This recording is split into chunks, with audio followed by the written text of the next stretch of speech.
Aladdin नाम का एक गरीब लड़का अफगानिस्तान के एक शहर में रहता था। पिता की मृत्यु हो चुकी थी और माँ दूसरों के घरों में काम करती थी। वो दिन भर आवारागर्दी करता रहता था। इसी बीच अलादीन के शहर में एक जादूगर आया जो उसके शहर के पास वाले जंगल में एक गुफा से कुछ जादुई चीज़ें हासिल करना चाहता था। लेकिन अंदर जाने के लिए एक शर्त थी कि उसमें कोई बच्चा ही जा सकता है। इसलिए जादूगर ऐसे बच्चे को खोजने लगा जिसके पीछे कोई ना हो। उसने अलादीन के बारे में पता किया कि उसके पिता की मृत्यु हो चुकी है और माँ बहुत ही गरीब है। एक दिन जब अलादीन बाजार से गुजर रहा था तो जादूगर ने उसे रोक लिया और कहा, मेरे भतीजे, तुम कहाँ थे? अपने भाई की मौत की खबर सुनकर मैं दूसरे शहर से आ रहा हूँ। अलादीन हक्का बक्का रह गया। उसने चाचा को कभी पहले नहीं देखा था। उस जादूगर ने हमदर्दी जताते हुए कहा, मेरे भतीजे, अब मैं आ गया हूँ। अब तुम्हारे गरीबी के दिन दूर हो जाएंगे।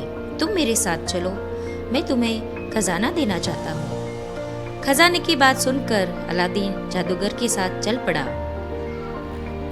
वो जादूगर अलादीन को लेकर जंगल में गया और एक जगह रुककर उसने मंत्र पढ़ना शुरू किया। उसने जैसे ही मंत्र पढ़ा तो एक गुफा का दरवाज़ा खुलने लगा। दरवाज़ा इतना छोटा था कि उसमें से कोई बच्चा ही अंदर जा सकता था। उसने अलादीन को अंदर जाने के लिए कहा, लेकिन अलादीन ने अंदर जाने से पहले चाचा से कहा, चाचा, अंदर बहुत ही अंधेरा है, मैं कैसे अंदर जा सकता हूँ? उसकी यह बात सुनकर उस जादूगर ने अलादीन को एक अंगूठी दी और अंगूठी दे के कहा, ये अंगूठी तुम्हें अंदर जाने के लिए मदद करेगी। वो अंगूठी एक जादुई अंगूठी थी। जादूगर ने अलादीन से कहा कि तुम अंदर जाओ, तुम्हें बहुत सारा खजाना मिलेगा और साथ में एक चिराग भी होगा। तुम बस वो सिर्फ चिराग मुझे लाके दो, सब खजाना तुम रख लेना। ये सुनकर अलादीन अंदर गया। अलादीन जैसे ही गुफा में गया तो बहुत ही अंधेरा था, लेकिन उस अंगूठी की मदद से उसे रास्ता साफ दिखाई दे रहा था क्योंकि वो अंगूठी बहुत ही चमक रही थी। जैसे ही अलादीन आगे बढ़ा तो उसने देखा कि बहुत सारा खजाना था। खजाने को देखकर अलादीन बहुत ही खुश हो गया। उस खजाने के बीच एक पुराना सा चिराग पड़ा था। उस चिराग को देखकर अलादीन को विचार आया कि ये जादूगर इस चिराग के पीछे ही क्यों पड़ा है जबकि यहाँ बहुत सारा खजाना है। उसे उस जादूगर पे शक होने लगा, लेकिन उसने जल्दी जल्दी खजाना भरा और वो चिराग लेकर दरवाजे की तरफ जाने लगा। जैसे ही वो दरवाजे की तरफ दौड़ा तो वो देखता है कि दरवाज़ा तेज़ी से बंद हो रहा है और जादूगर उसे चिल्लाकर कह रहा है कि यह चिराग बाहर फेंक दो। लेकिन अलादीन इस बात पर अड़ा रहा कि पहले उसे बाहर निकलना है। जादूगर जानता था कि अब बाहर निकलना मुमकिन नहीं है। वो अलादीन को वहीं छोड़कर भाग गया। अलादीन उस गुफा में बंद हो गया। उसे पता चल गया था कि उसका चाचा बना जादूगर कोई दुष्ट आदमी था। वो गुफा के अंदर ही उसे बंद करके चला गया है। थोड़ी देर बाद अलादीन वहाँ बैठकर कुछ सोचने लगा। तभी उसे याद आया कि उस जादूगर ने उसे एक जादुई अंगूठी दी थी। उसने उस अंगूठी को रगड़ा तो उसमें से एक जीन बाहर आया। वो जीन बोला, क्या हुक्म है मेरे आका? जिसके भी पास ये अंगूठी है मैं उसकी 3 इच्छाएं पूरी करता हूँ। अलादीन ने पहली इच्छा मांगी कि मुझे यहाँ से मेरे घर पहुँचा दो। जिन ने ऐसा ही किया। अलादीन को सही सलामत उसके घर पहुँचा दिया। घर पहुँचकर अलादीन ने उस पुराने से चिराग को देखा तो वो सोचने लगा कि इस चिराग में ऐसा तो क्या है जो जादूगर उसके पीछे पड़ा था।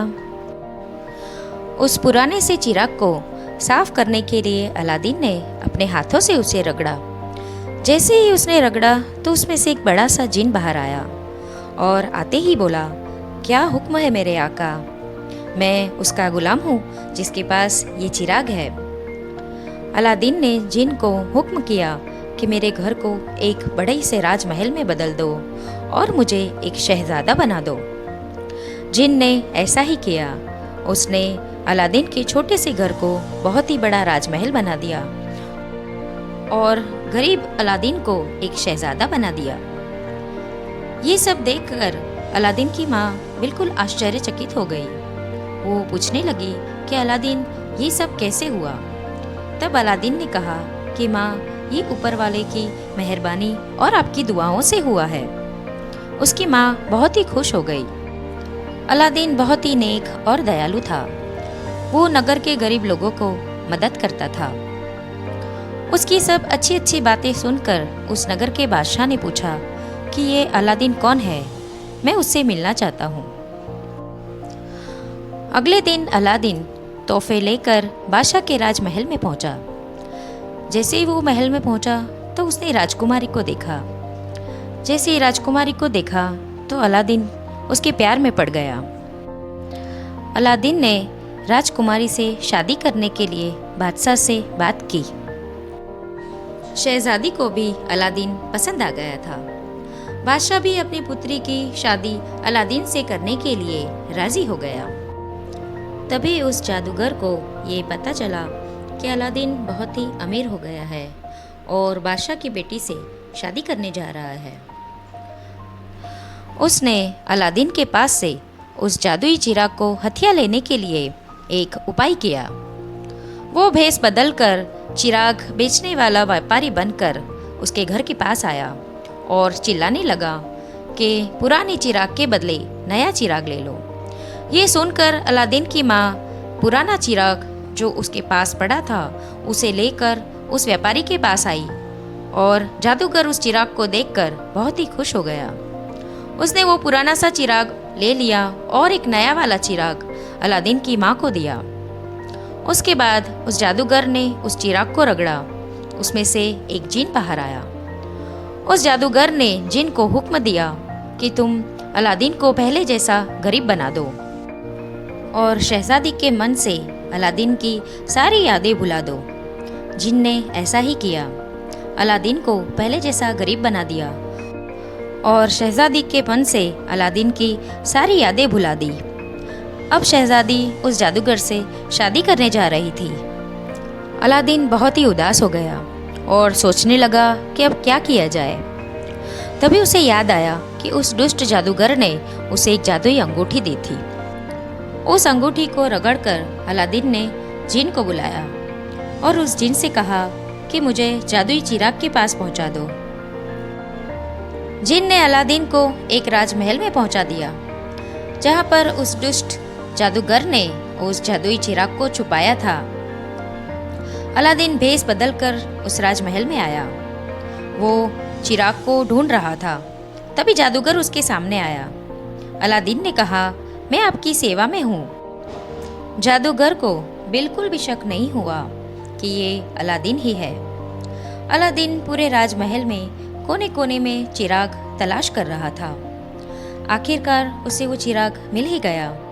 वो बहुत ही खुश हुआ। उस चिराग को हाथ में लिया और रगड़ा और उसने उस जिन को बुलाया। जैसे ही जिन आया, जिन ने बोला, क्या हुक्म है मेरे आका? तभी अलादीन ने जिन से कहा कि तुम मुझे पहले जैसा शहजादा बना दो और अमीर बना दो और इस जादूगर के मन से सारी बातें भुला दो। उसे कभी याद ही ना रहे कि कभी उसके पास कोई जादुई चिराग भी था। जिन ने ऐसा ही किया। उस जादूगर के मन से सारी बातें मिटा दी और वो अपनी याददाश्त खो गया। उसके बाद अलादीन और उस शहजादी की शादी हो गई और अब दोनों खुशी खुशी रहने लगे।